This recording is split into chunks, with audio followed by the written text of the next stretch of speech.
Baiklah, kita sudah sedikit merenung beberapa pertanyaan atau tentang pengalaman kita dalam masa COVID-19 ini.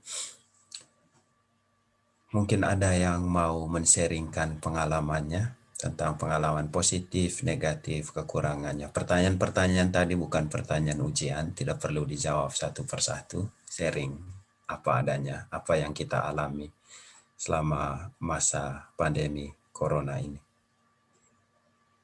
Ya, yang poin yang paling penting juga, apakah kita merasa ada dukungan dari KKIA sebagai sebuah komunitas persaudaraan seiman antara kita. Mungkin ada yang mau men-sharingkan pengalamannya. Waktu dan ruang kami berikan untuk kita semua. Makasih Romo.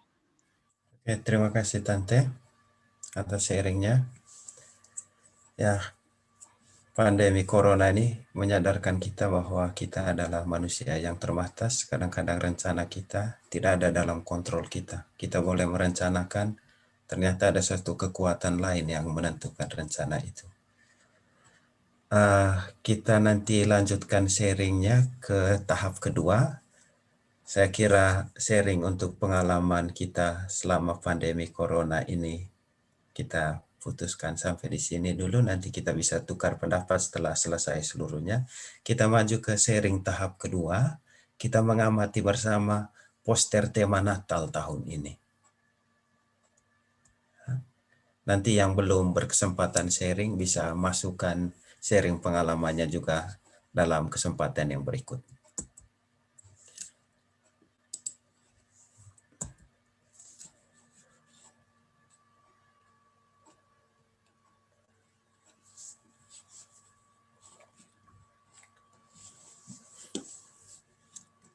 Ini gambar poster kita.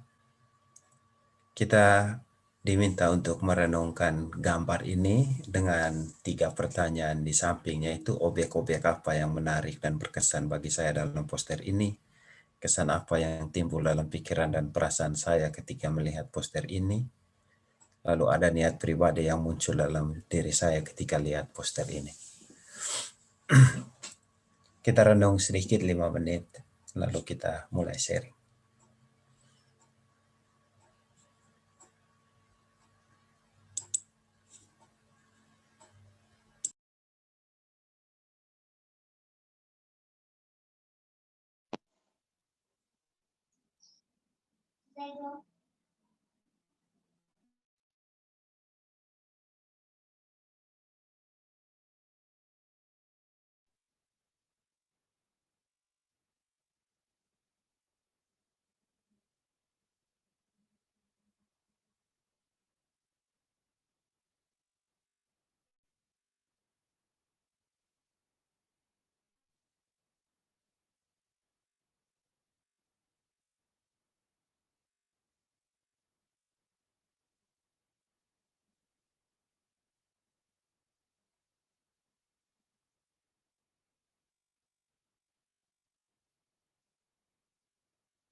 Baik, kita bisa mulai sharing kita tentang hasil pengamatan kita.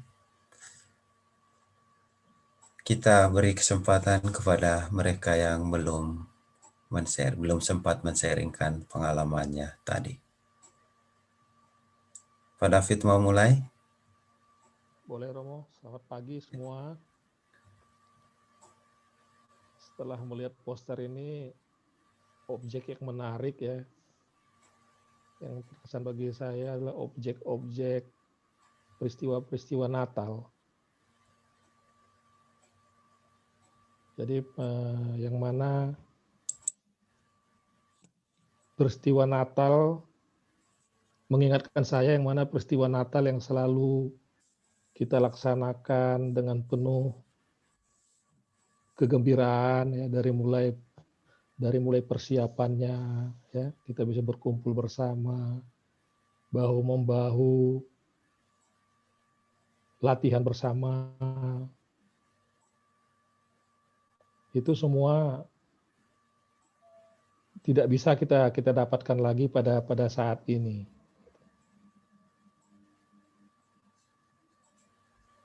Nah, itu juga kesan yang timbul dan perasaan saya setelah melihat poster ini ya ada sedikit perasaan kehilangan ya. Bukan sedikit sih, banyak sekali perasaan kehilangan ya yang mungkin ya sulit sekali untuk dikatakan gitu, diungkapkan dalam kata-kata ya, dalam perkataan. Itu karena peristiwa Natal ini adalah sesuatu yang sangat dalam ya, yang sangat ya, karena seperti saya ya, artinya yang saya alami itu dari mulai saya kecil sampai saya dewasa dan kemudian berumah tangga dan punya anak. Peristiwa inilah peristiwa yang selalu kita lakukan, yang sesuatu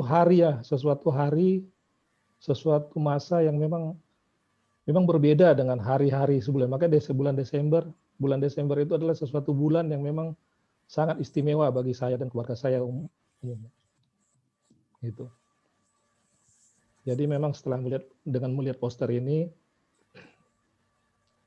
yang ada dalam diri saya adalah ya saya merasa kehilangan suasana itu.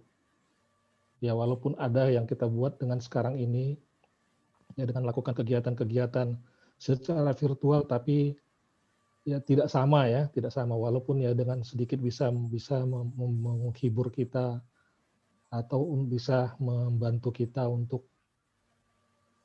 bisa merayakan atau melakukan peristiwa-peristiwa Natal itu. Itu sih dari saya, Romo. Artinya saya merasa kehilangan. Artinya bulan Desember itu adalah sesuatu bulan yang memang kita bilang bulan yang lain, bulan yang istimewa bagi saya dan keluarga saya. Itu, Romo. Terima kasih Pak David. Kehilangan suasana Natal itu yang paling dirasakan, yang paling berkesan. Ada lagi yang mau sambung sharingnya Pak David? Romo, saya mau kasih. Selamat siang semuanya. Wah, ini kalau lihat tampang-tampang kita semua ini pada segar-segar walaupun di lockdown. Saya menarik itu posternya itu. Ada 4 sebenarnya yang saya mau kasih, yang saya tertarik di dalamnya. Satu, tanda internet di itu, kemudian ada itu, saya kira itu terang. Kemudian ada bintang. Ada tanda bintang di sana. Kemudian dalam baterai 100%. Kadang-kadang agak susah untuk mencari baterai 100%. Apa yang dimaksud di sini saya kira bahwa terang, Yesus itu adalah terang. Dan terang dunia dan juga garam dunia. Dan juga dia 100% untuk mengasihi kita. Dan yang keempat di sini, yang saya lihat antara orang yang melihat dan dengan gambar bayi yang kita lihat, dan mereka itu yang melipat tangan ya, kemudian mereka di dalam doa, walaupun jauh ini kan antara jauh ini, orang kita komunikasi dengan Indonesia umpamanya jauh, tapi dekat. Melalui apa? Melalui doa kita. Doa yang mengharapkan, walaupun di dalam masker yang sangat susah untuk berkomunikasi, tetapi aku melihat bahwa Tuhan itu dekat. Tuhan itu hanya sejauh doa. Jadi di dalam merayakan Natal ini, nilai-nilai yang saya lihat di sini, Tuhan itu hanya sejauh doa. Dan dia 100%, baterainya 100% selalu bersama-sama dengan kita. Dimanapun, dalam keadaan apapun, situasi apapun, dia Immanuel. Dan ini yang saya melihat dari poster ini, dengan jauhnya, walaupun kita pikir dia jauh di surga, di mana, tetapi bukan, itu dekat di dalam doa kita. Terima kasih. Terima kasih banyak Pak Victor. Ya, poster ini menegaskan bahwa cinta Tuhan tetap 100% untuk kita dalam keadaan apapun kita. Dan kita juga bisa membangun dan saling mendukung melalui doa-doa kita. Terima kasih Pak Victor. Mungkin masih ada lagi? Saya Romo. Ya, nanti Uling. Saya melihat gambar ini dibuat seperti komik-komik gitu, seperti misalnya mirip dengan Tintin atau apa gitu ya, dulu komik-komik ini. Buat saya ini ada faktor gimana ya, ini ada faktor lucunya gitu gambarnya, mungkin untuk membuat suasana yang sebetulnya sangat menyedihkan ini jadi lebih tidak begitu berat gitu, walaupun memang kenyataannya berat, tapi kayaknya gambar ini dibikin seperti itu. Biasanya kan kalau gambar Natal itu kan bagus-bagus, cantik-cantik dan sebagainya, ini dibikin ada kesan lucunya mungkin untuk meringankan suasana atau situasi yang sebetulnya kurang menyenangkan. Begitu aja, Romo. Oke, makasih. Pesannya jelas. Kita tidak boleh kehilangan kegembiraan di tengah suasana yang mencekam atau menyedihkan. Romo, boleh nambah nggak? Ya. Itu saya lihatnya wifi-nya kan ada sebelah di Bintang Kejora ya. Kayaknya penting banget ya, sangat pentingnya sama Bintang Kejora ya. Kalau nggak ada internet kayaknya nggak ada gitu. Maksudnya pentingnya levelnya sama gitu, sebelahan. Terus saya sih ngelihatnya sih ini kayak memang kayak kata Pak David, kalau saya kesana ini di jauh dan dingin gitu. Dan tapi bagusnya adalah teknologi itu tuh membantu banyak orang saat ini. Tapi buat yang punya gitu ya, buat yang nggak punya sih ya wassalam aja ya kalau kayak gitu ya. Maksudnya mungkin dengan cara lain gitu mungkin. Terus di situ juga orang Majusnya belum nyampe, mungkin masih corona kali ya. Yesusnya lahir tapi nggak ada orang Majusnya gitu. Ini kan PSBB kali ya. Ya gitulah kurang lebih. Oke, makasih. Ya, posisikan sinyal seperti Tuhan itu seperti kita butuhkan sinyal saat ini. Masih ada lagi?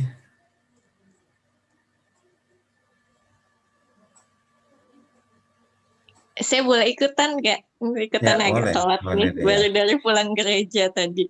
Okay. Ya, kalau buat saya lihat gambar ini perasaannya campur aduk sih. Jadi ada rasa kehilangan juga ya. Biasa kan kita selalu merayakan Natal bersama. Kalau sekarang ke gereja aja mesti jaga jarak 1,5 meter. Kita nggak boleh kumpul setelahnya. Tapi di saat yang sama juga ada rasa bersyukur juga karena dengan teknologi ini kita tetap walaupun dalam suasana prihatin kita juga masih bisa kumpul seperti sekarang, dan itu juga membuat saya bersyukur, dan di satu pihak juga jadi lebih menghargai untuk kebersamaan ya. Dulu kan mungkin kita menganggap bisa kumpul bersama-sama itu sesuatu yang biasa, tapi dengan kejadian corona ini sepertinya untuk bisa kumpul bersama merayakan Natal itu suatu karunia juga. Seperti itu sih kalau kesan saya. Oke, makasih Mbak Lili. Kebersamaan itu suatu karunia rahmat yang harus selalu disyukuri dan dimanfaatkan dengan baik. Masih ada lagi yang mau tambahkan? Om Chun, Om Dani? Buat saya sharing dengan balunya. Terima kasih Romo. Enggak, itu saya lihat posternya itu gimana ya, sedihnya itu cuma satu sih. Lihat keluarga inti cuma bapak, ibu, anak 2 sama neneknya gitu, kebayang ya. Biasanya itu kalau biasanya kalau saya berkesempatan begitu di sesudah Natal atau sebelum Natal, sesudah Natal tuh kita bikin kumpul-kumpul. Sekarang rasanya gimana gitu. Ini bakalannya tuh kayak sepi banget gitu loh. Karena kalau di keluarga karena kita kan cuma suami istri sama orang tua satu, bertiga doang, sama Balu Leo cuma ramenya doang kalau udah gonggong-gonggong di luar. Dan sekarang kita hanya diperkenankan untuk kumpul keluarga aja, nggak ada lagi kumpul-kumpul untuk merayakan Natal bersama. Tuh sedihnya kayak apa ya?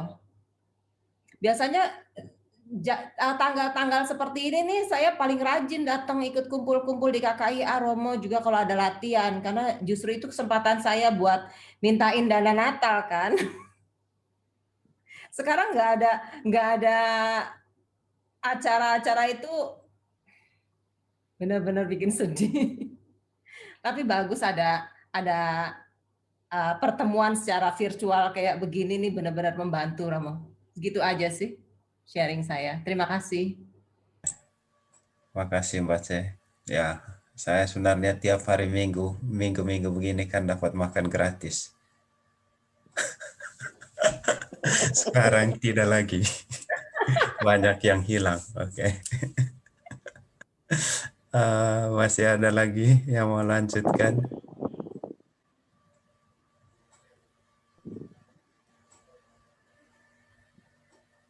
Romo? Ya. Ya, enggak, sedikit cuma ini aja, saya tertarik dengan wajah-wajah yang pakai masker tapi benar-benar dengan wajah yang benar-benar memandang kepada Yesus dengan penuh kekaguman, seakan-akan menggambarkan walaupun pakai masker mereka tetap benar-benar berseru dan mengharap belas kasihan Tuhan. Itu saja, terima kasih. Ya, terima kasih banyak ya. Pandemi ini juga membuat kita dekat dengan Tuhan, makin berserah pada Tuhan ya. Kalau kita mau jujur juga, kita sadar keterbatasan kita dan kita hanya bisa berdoa dan berharap. Masih ada yang mau tambahkan? Ada banyak pesan dari poster ini memang, dan kita bisa merenungkan makna poster ini untuk kita masing-masing.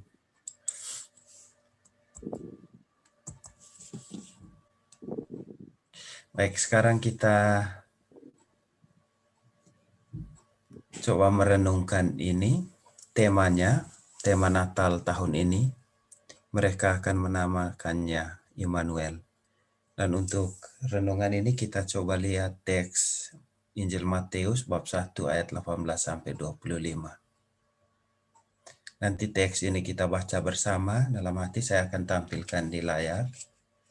Dan kita coba mengamati tokoh-tokoh yang terlibat dalam kisah Injil ini, mengamati hal-hal yang terjadi atau tindakan yang dilakukan masing-masing tokoh, mengamati kata-kata yang diucapkan masing-masing tokoh, dan juga mengamati perbedaan nama yang diberikan kepada anak yang akan dan baru dilahirkan. Lalu selanjutnya nanti kita akan sharing sedikit saja tentang hasil pengamatan kita. Tidak perlu panjang-panjang nanti.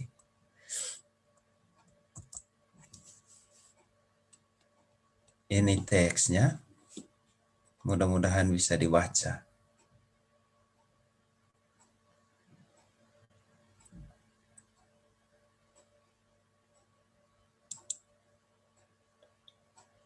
Kelihatan, terbaca teksnya ya. Kelihatan, Rom. Ya. Baca, Mo. Kita coba baca teks ini dalam hati, lalu coba merenungkan itu, mengamati tokoh-tokoh, apa yang terjadi pada tokoh-tokoh itu, apa yang dikatakan. Lalu yang paling penting juga kita lihat nama siapa nama yang diberikan kepada bayi yang baru dilahirkan itu.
Oke, baik. Mungkin kita sudah membaca dan merenungkan teks ini. Kita bisa sharingkan hasil pengamatan kita, siapa tokoh, apa tindakan, atau hal yang terjadi pada tokoh, atau apa kata-kata yang diucapkan tokoh-tokoh itu yang menarik untuk kita. Lalu bagaimana perbedaan nama, kesan kita tentang perbedaan nama yang diberikan kepada bayi yang baru dilahirkan itu.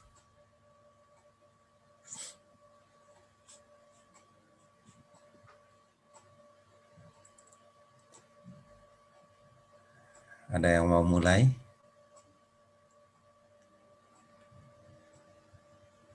Atau sebut saja tokoh-tokoh, lalu sebut saja apa yang terjadi dengan tokoh-tokoh itu. Jadi salah nama, Rom. Ya? Kan katanya disuruh namainnya Immanuel. Mungkin malaikatnya lupa gitu ya, banyak urusan kali dia ya. Jadi dia nyebutnya Yesus. Mungkin Immanuel jadi nama baptis. Immanuel Yesus di Yesus. Ya. Ada perbedaan nama Immanuel dan Yesus. Masih ada lagi?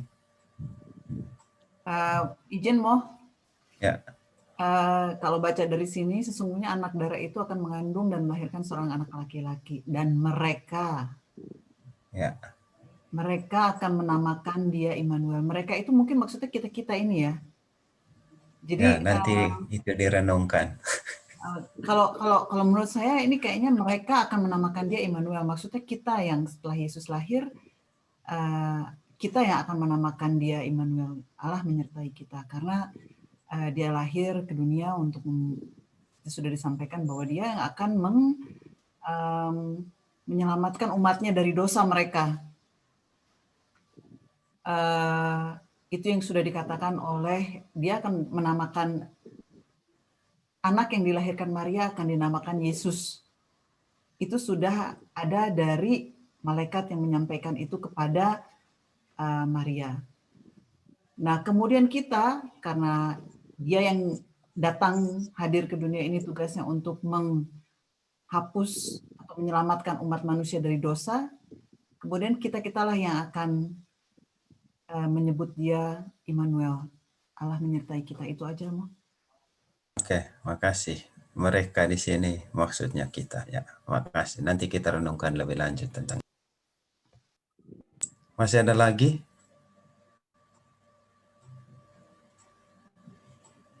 Boleh, Mo? Ya, buat saya lalu Pak Victor.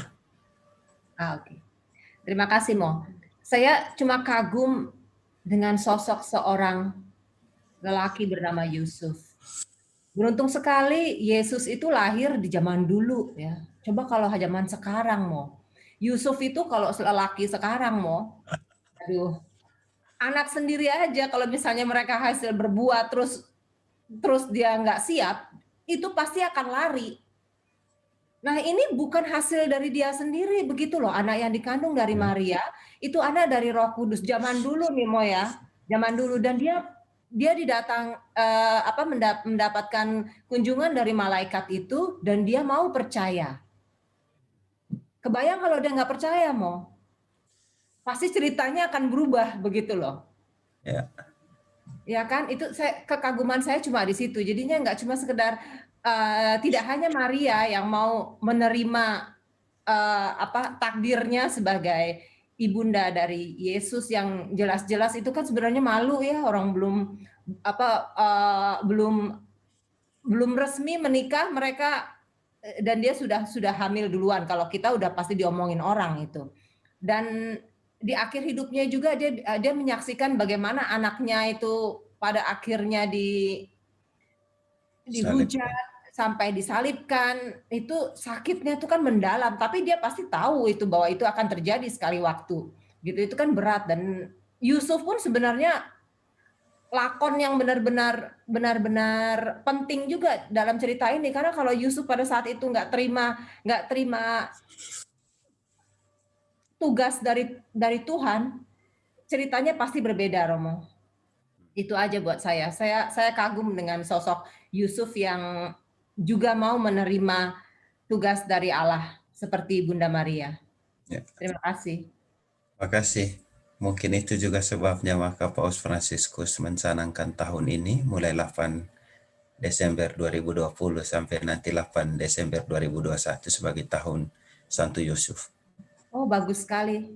Terima kasih infonya, Romo. Ya. Pak Victor. Terima kasih, Romo. Ada 3 sosok yang bisa kita lihat di sini. Pertama Yusuf, tadi adikku Sisil sudah katakan itu. Memang di adat Yahudi, kalau kita lihat, kalau kita baca bagaimana orang yang berzina dilempari batu, harus mati dilempari batu, dengan itu hukum Taurat ya. Tetapi di sini dikatakan Yusuf itu yang tulus hatinya. Ya, saya melihat ini tulus hatinya dan tidak mau mencemarkan nama istrinya ini. Pacaran masih bertunangan. Dan dia manusia yang tidak mau menjatuhkan Maria di sini. Tetapi dia lebih bagus menceraikannya. Pikirannya itu bagus sekali. Yusuf yang tulus hati, daripada dia tidak menjadi masalah, dia mau menceraikan. Yang kedua, sosok yang paling mengena yang kita lihat di sini oleh malaikat. Malaikat menyentuh hati Yusuf dan menyatakan bahwa ini adalah rencana Tuhan. Dan sebagai orang yang tulus hati, tidak ada neko-neko. Itu tulus hati itu tidak ada neko-neko. Dia tulus hati menerima suara malaikat itu dalam hatinya. Yang ketiga adalah nama Yesus. Yesus sebagai penyelamat dunia. Inilah yang direncanakan oleh Tuhan, Allah Bapa kita, untuk menyelamatkan orang yang percaya kepada Dia. Ini rencana yang sudah dinyatakan 700 tahun sebelum Yesus lahir oleh Yesaya.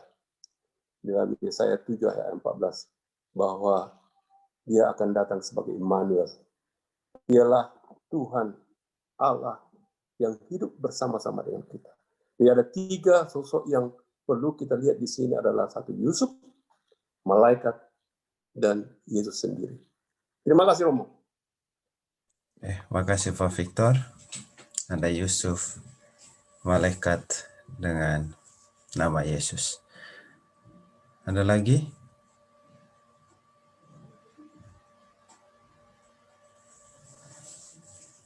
Saya kira itu sudah merangkum apa yang ada dalam pikiran kita semua.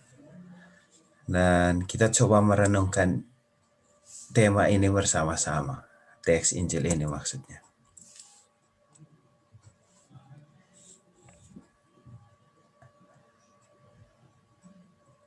Kita akan merenungkannya dengan 4 tema ini. Nama bayi yang dilahirkan itu adalah Yesus.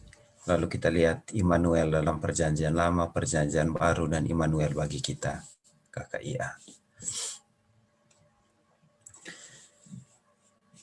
Kalau kita baca menurut itu, teks yang baru kita baca ini, sesuai dengan perintah malaikat Tuhan yang menampakkan diri pada Yusuf dalam mimpinya, bayi yang baru dilahirkan itu harus diberi nama Yesus, bukan Immanuel. Lalu nama Yesus ini sebenarnya modifikasi bahasa Latin atau terjemahan bahasa Latin dari nama Ibrani Yeshua atau Yehoshua, yang berarti Allah menyelamatkan. Dan ada penyebutan lain untuk Yeshua ini. Dalam bahasa Ibrani itu disebut juga Yosua. Nama Yesus dalam tradisi Yahudi sebenarnya sangat familiar. Kita kenal misalnya Yosua bin Nun, pengganti langsung dari Nabi Musa dan pemimpin Israel untuk masuk tanah terjanji. Seperti kita baca dalam kitab Yosua. Dan dalam kitab suci berbahasa Yunani, Yosua itu dinamakan Yesus. Lalu dalam kitab suci kita akan temukan nama-nama seperti ini. Yesus bin Eleazar bin Sirak atau Yesus Sirak. Ada nama Yesus Barabas atau Barabas. Itu penjahat yang dibebaskan Pilatus ketika Yesus akan disalibkan. Ketika dia bertanya, siapa yang kalian mau saya bebaskan? Yesus atau Barabas? Dan orang berseru Barabas. Nama aslinya Yesus Barabas. Barabas. Lalu ada Yesus bin Ananias, seorang nabi Israel. Nama itu sangat familiar, nama Yesus, yang berarti Allah menyelamatkan. Lalu Santo Hieronymus ketika membuat terjemahan kitab suci dari bahasa Yunani ke bahasa Latin, kemudian membuat perbedaan bahwa nama Yosua itu khusus dipakai dalam Perjanjian Lama, sedangkan nama Yesus untuk Perjanjian Baru. Dan sejak saat itu banyak orang Yahudi tidak lagi memberi nama anak mereka Yesus, tetapi hanya memberi nama Yosua. Sedangkan untuk orang-orang Kristen, ya, nama Yesus lebih digemari dari nama Yosua. Dan malaikat meminta Yusuf dan juga Maria ketika dia memberi kabar gembira kepada Maria, kalau kita baca di Injil Lukas nanti, itu diminta supaya anak yang akan dilahirkan itu harus dinamai Yesus, bukan Immanuel. Harus dinamai Yesus, yang artinya Allah menyelamatkan.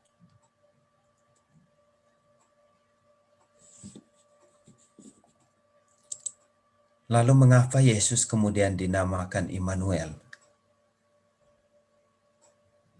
Kalau kita baca teks tadi, nama Immanuel itu diberikan untuk memenuhi ramalan Nabi.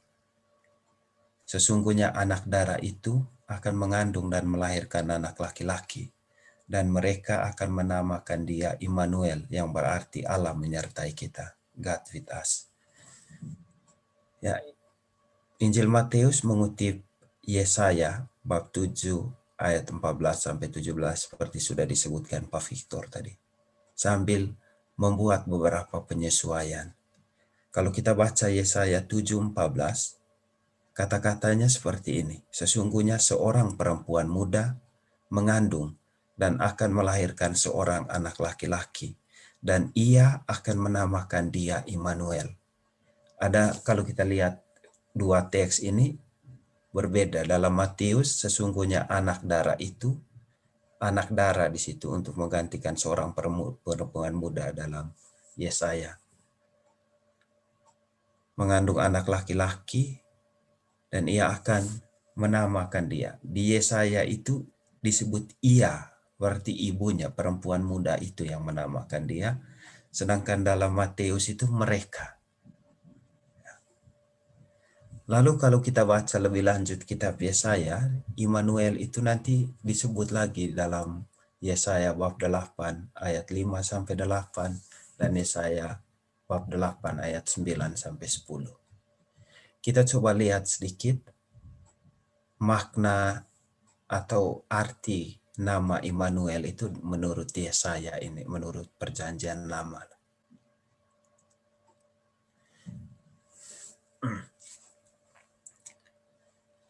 Kita lihat yang pertama, Yesaya bab 7 ayat 14-17. Immanuel itu adalah nama anak laki-laki yang dilahirkan seorang perempuan muda. Teks Yesaya bab 7 ayat 14 itu berbunyi, sebab itu Tuhan sendirilah yang akan memberikan kepadamu satu tanda. Sesungguhnya seorang perempuan muda mengandung dan akan melahirkan seorang anak laki-laki, dan ia akan menamakan dia Immanuel. Lalu selanjutnya, dan ayat ke-17, nanti Tuhan akan mendatangkan atasmu dan atas rakyatmu dan atas kaum keluargamu hari-hari seperti yang belum pernah datang sejak Efraim menjauhkan diri dari Yehuda, yakni Raja Asyur. Ya. Di sini Immanuel nanti ditafsirkan bisa sebagai Raja Asyur atau bisa juga sebagai anak dari Raja Ahaz. Kalau kita baca Yesaya bab 7 ayat 14-17 dalam konteksnya, kita akan melihat nanti bahwa waktu itu Raja Ahaz, Raja Yehuda, itu merasa takut karena ancaman dari dua raja tetangganya. Itu Raja Efraim dan Raja Aram. Itu dua negeri tetangga Yehuda. Mereka mengancam Raja Ahaz, Raja Yehuda, karena dia tidak mau bergabung dengan kedua raja ini untuk berperang melawan kerajaan Syria. Lalu mereka mengancam untuk menyerang Yehuda. Waktu itu Raja Ahaz takut, kemudian Nabi Yesaya pergi memberanikan dia dan meminta dia untuk meminta satu tanda dari Tuhan. Tapi Raja Ahaz bilang, saya tidak boleh mencobai Tuhan, saya tidak boleh minta tanda dari dia. Lalu Nabi Yesaya menubuatkan ini, dia bilang kalau kau tidak mau minta tanda dari Tuhan, Tuhan sendiri yang beri tanda. Dan tanda itu, ini sebab itulah Tuhan sendirilah yang akan memberikan kepadamu satu petanda. Tandanya sesungguhnya seorang perempuan muda mengandung dan akan melahirkan seorang anak laki-laki, dan ia akan menamakan dia Immanuel.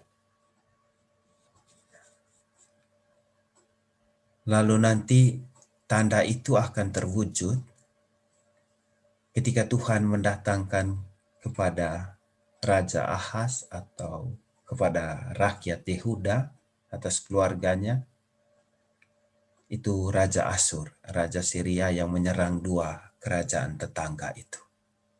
Makanya di ayat sebelumnya disebut, sebab sebelum anak itu tahu menolak yang jahat dan memilih yang baik, maka negeri yang kedua rajanya engkau takuti itu akan ditinggalkan kosong.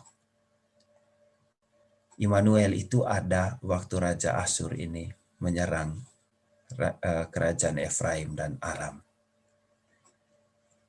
Ya, dan banyak ahli kitab suci menafsirkan Immanuel itu sebagai anak dari Raja Ahaz ini, atau juga anak atau Nabi Yesaya itu sendiri.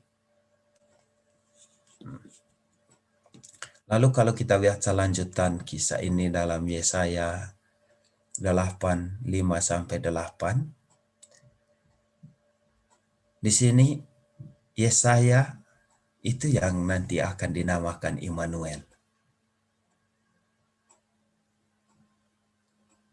Yesaya bab 8 ayat 5-8. Tuhan melanjutkan lagi, firman-Nya kepadaku. Ini ditulis Yesaya, firman-Nya kepadaku. Oleh ini firman Tuhan yang dikutip langsung, oleh karena bangsa ini telah menolak air Siloa yang mengalir lamban dan telah tawar hati terhadap Recin dan anak Remalia. Sebab itu sesungguhnya Tuhan akan membuat air sungai Efrat yang kuat dan besar meluap-luap atas mereka, yaitu Raja Asyur dengan segala kemuliaannya. Air ini akan meluap melampaui segenap salurannya dan akan mengalir melampaui segenap tebingnya, serta menerobos masuk ke Yehuda, ibarat banjir yang meluap-luap hingga sampai ke leher, dan sayap-sayapnya yang dikembangkan akan menutupi seantero negerimu, ya Immanuel. Di sini kelihatan bahwa Tuhan sendiri menyebut Yesaya itu dengan nama Immanuel ketika Tuhan melanjutkan firman-Nya kepada Nabi Yesaya. Itu bisa diartikan seperti itu juga. Lalu yang ketiga, itu dalam ayat 10 nanti ada kata Immanuel, Allah menyertai kami ini. Ini lebih, sabda ini lebih disampaikan kepada bangsa-bangsa di sekitar bangsa Israel. Bangsa-bangsa itu boleh merancang sesuatu rencana besar untuk menghancurkan Israel, tetapi bangsa Israel tidak akan hancur karena mereka yakin bahwa ada Immanuel, Allah menyertai kami. Itu dalam perjanjian lama. Lalu dalam perjanjian baru, kita lihat nama Immanuel itu disebut tepat saat pemberitaan kelahiran Yesus. Itu bab pertama Injil Matius, dan judulnya itu tentang kelahiran Yesus. Pada saat kisah Injil baru dimulai. Dan Matius sangat yakin bahwa Yesus itu Immanuel, Allah beserta kita. Lalu yang menarik, nama Immanuel ini tidak disematkan kepada Yesus oleh kedua orang tuanya, Yusuf dan Maria. Kepada Yusuf dan Maria, malaikat Tuhan hanya berpesan agar mereka menamakan anak yang dilahirkan itu Yesus, Allah yang menyelamatkan. Lalu siapa yang memberi nama Immanuel kepada Yesus? Dalam teks tadi, seperti yang Pak Ana sudah katakan dalam sharingnya, itu mereka.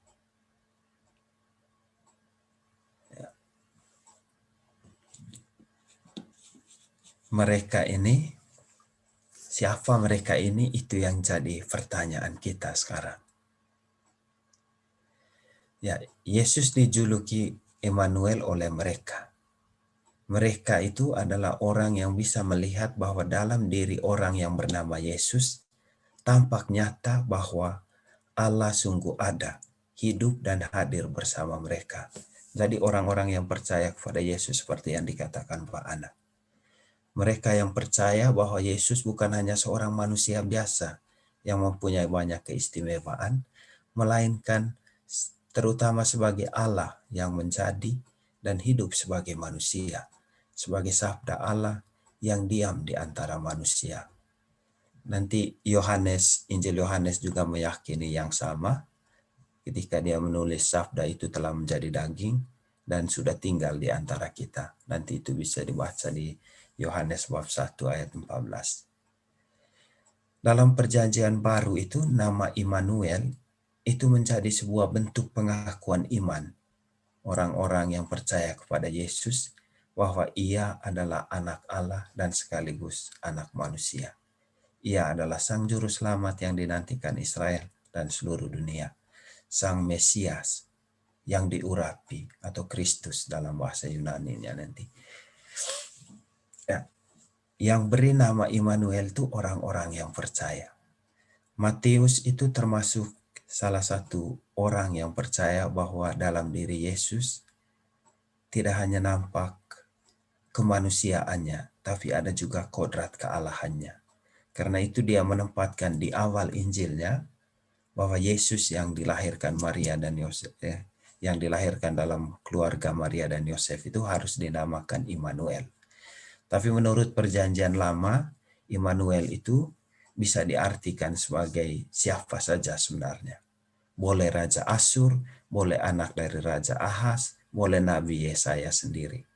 Yang paling penting adalah melalui orang-orang itu, orang sungguh merasakan bahwa Allah menyertai kita, Allah ada bersama kita.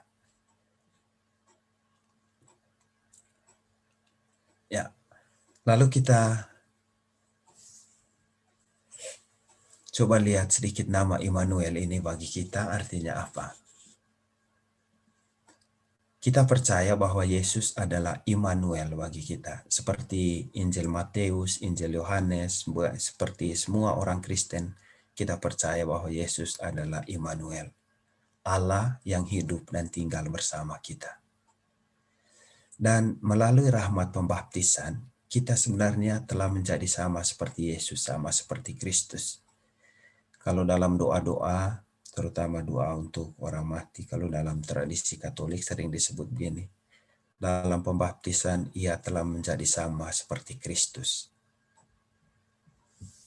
Dalam kematian, ia juga telah mati seperti Kristus dan perkenankanlah ia juga bangkit bersama Kristus. Artinya kita punya peluang dan malah dipanggil untuk menjadi Immanuel. Kita dengan nama siapa saja, seperti Yesus dengan namanya Yesus, bisa jadi Immanuel. Kita siapa saja kita, yang penting telah dibaptis dengan nama Tanto, dengan nama Jessica, dengan nama Sally, Foni, siapa saja nama kita punya peluang dan bisa jadi Immanuel. Malah kita dipanggil untuk menjadi Immanuel.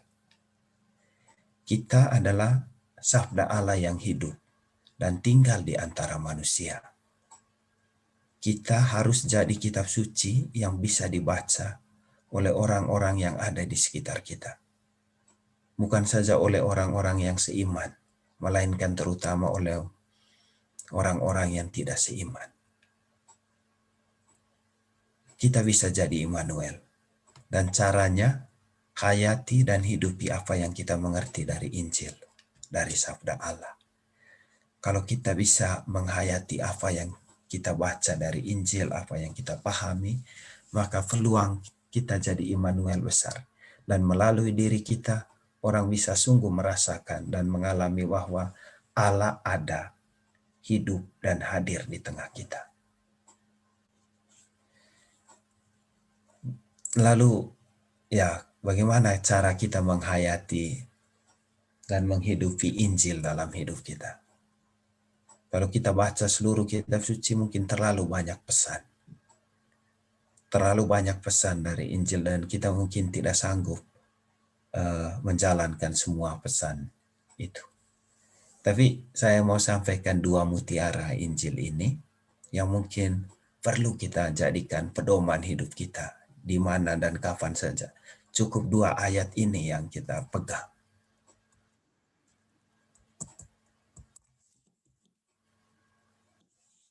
Ini ada Matius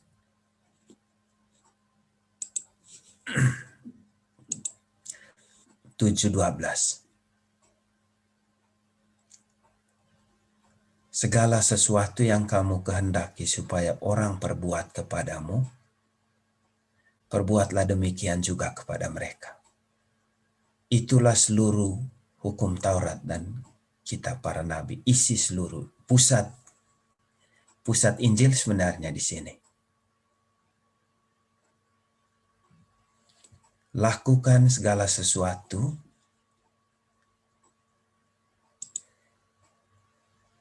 yang kamu kehendaki supaya orang perbuat kepadamu.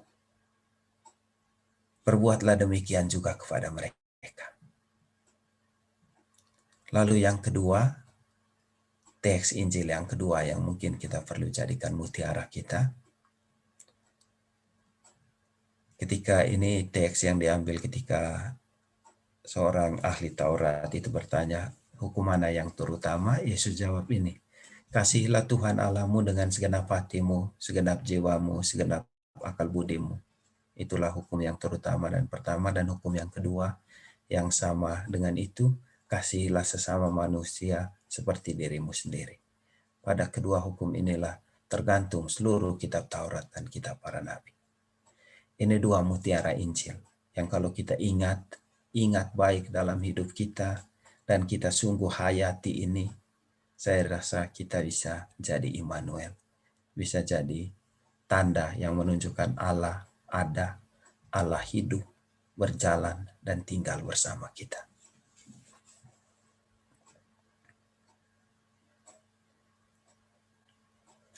Ya, kita mungkin perlu juga merumuskan aksi bersama Natal kita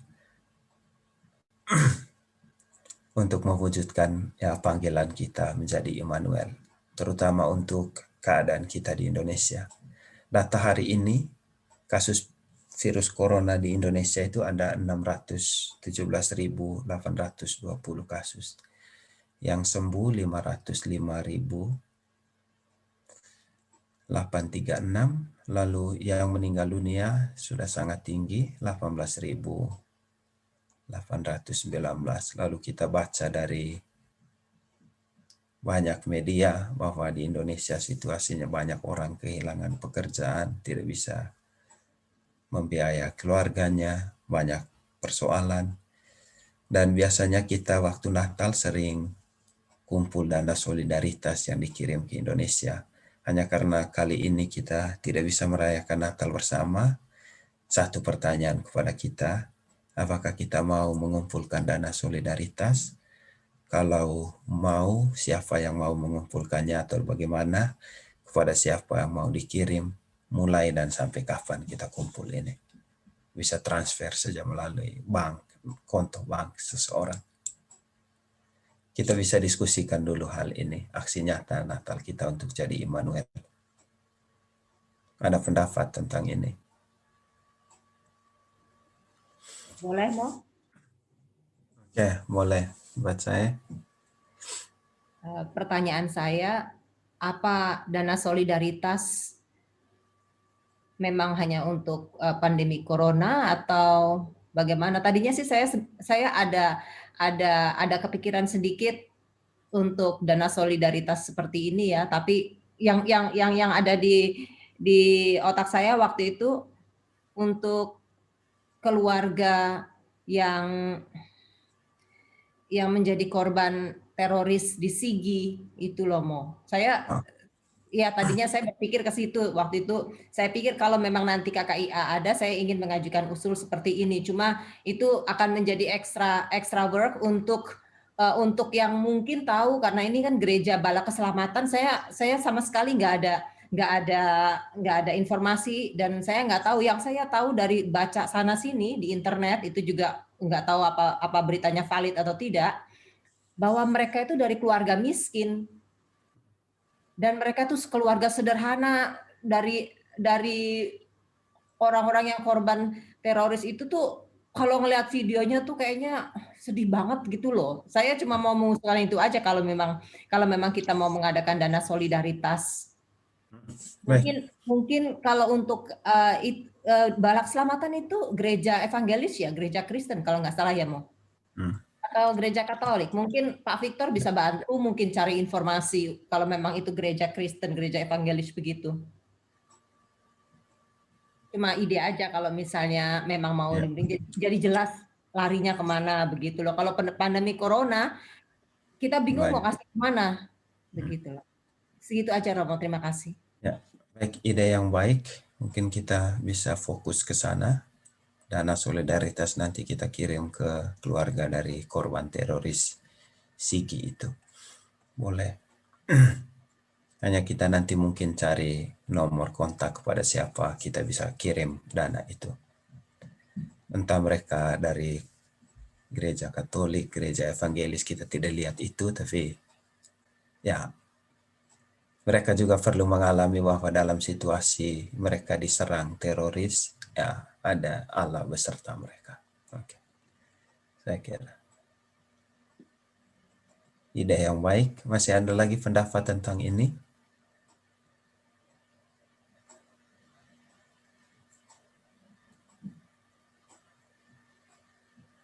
Ya, saya Romo. Ya, Pak David. Ya, saya setuju sih, artinya apa yang disarankan sama Mbak Sisil tadi ya. Ya, artinya kemanapun itu mau kita berikan, yang penting kan niatan hati tulus kita. Itu Romo. Itu ya saya setuju. Tinggal masalah teknisnya aja mungkin Romo. Siapa yang akan mengumpulkannya, saya pikir. Oke, baik. Rata-rata kita semua setuju bahwa kita buat itu kumpul dana solidaritas ini, atau? Saya setuju, Romo. Ya. Boleh itu ada tambahan, kalau ini buat pertimbangan juga kalau andaikan mau. Ada sekarang di Indonesia itu banyak yang orang tuanya kehilangan penghasilan. Jadi susah buat anak-anak terutama di pedalaman untuk bisa lanjut sekolah, terus buat sarana prasarana. Jadi saya juga dapat info soal gerakan Caritas, terutama untuk sekolah-sekolah di luar Jawa ya. Yang itu sih kalau mau saya bisa teruskan infonya kemana. Ada rekeningnya juga itu di lewat keuskupan ya. Tapi terutama buat luar Jawa sih gitu. Buat bantu uang sekolah. Andai mau juga bisa. Ya, baik. Itu salah satu alternatif. Lalu nanti kita ya mungkin dalam kesempatan lain kita bisa buat prioritas dulu kalau Natal untuk yang korban Sigi, teroris Sigi. Lalu kali berikut kalau kita kumpul lagi mungkin untuk yang membantu anak-anak yang tidak bisa membiayai sekolah mereka. Tapi pada prinsipnya kita setuju kalau kita kumpulkan dana solidaritas ya, atau setuju. Supaya nanti dibuat pengumumannya, lalu mungkin hanya dicari supaya dalam pengumuman itu langsung ditaruh nomor rekening kepada kita transfer, karena seperti Mbak Cecil bilang, untuk todong orang door to door lagi sekarang tidak bisa. Yang bisa ya todong kontonya.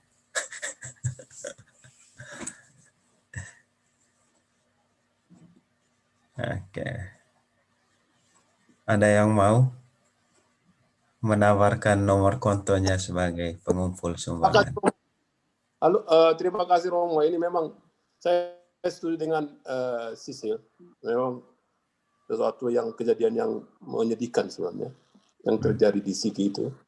Dan saya kira ada baiknya kita boleh memberikan sumbangan untuk keluarga yang keluarga korban yang ada di sana. Sedikit informasi mengenai Balai Keselamatan itu gereja Protestan, di mana mereka itu seperti tentara. Salvation Army. Salvation Army, seperti tentara, jadi pendetanya itu pangkatnya kolonel, mayor, segala macam. Ya. Tapi saya percaya kepada Kristus dan mereka adalah gereja yang maju juga itu dari Amerika kalau nggak salah. Ya. Salvation Army. Jadi saya kira hanya teknisnya saja. Mungkin Romo bisa menentukan siapa yang harus ditransfer ke akun rekening siapa untuk kita boleh memberikan solidaritas kita bagi korban yang ada di sini. Terima kasih, Romo. Ya, terima kasih. Ya, pada prinsipnya kita setuju. Lalu kita selama ini punya seksi usaha dana dan itu tidak pernah lari ke orang lain. Kali ini juga kalau kita kumpul, saya rasa kita tidak perlu cari orang lain. Kita ada seksi usaha dana.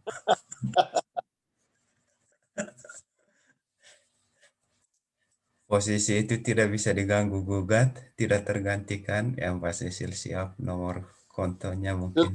Setuju Romo, setuju. Bisa Romo, siap.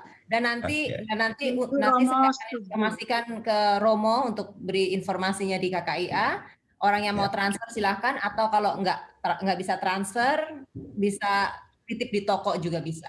Ya, oke. Nanti laporan lewat WhatsApp ya, lewat di grup.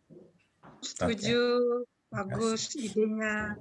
Arti ya, sebentar saya coba rumuskan pengumumannya. Mulai besok, ya pokoknya sampai tahun baru lah, atau sampai kapan kita kumpulkan dana itu lalu dikirim, supaya jangan terlalu lama-lama. Sampai tahun baru kita mau atau sampai setelah Natal? Saya rasa cukup deadline-nya akhir tahun ya, Romo. Ya, 31 ya. Setuju. Jangan kelamaan ya. Jangan kelamaan. Nggak terlalu lama. Saya rasa kalau cuma transfer hari ini diomong maksimal seminggu juga pasti udah pada kirim-kirim. Sebelum uangnya habis untuk beli-beli kado Natal kan. Ada kado-kado lagi sekarang. Mau kirim kadonya WhatsApp sudah. Tadi itu dadar gulung Om Cun mau bawa ini, dadar gulung virtual. Itu hoax itu. Itu mau tunjuk dadar gulung dari sana itu. Habis ini makan bersama, Romo. Ya? Habis ini kita makan bersama ini. Ya, makan bersama ya. Sekarang sudah jam makan siang. Oh, itu dadar gulung sudah ditunjukin sama Om Cun. Oh, bikin ngiler. Oke. Tapi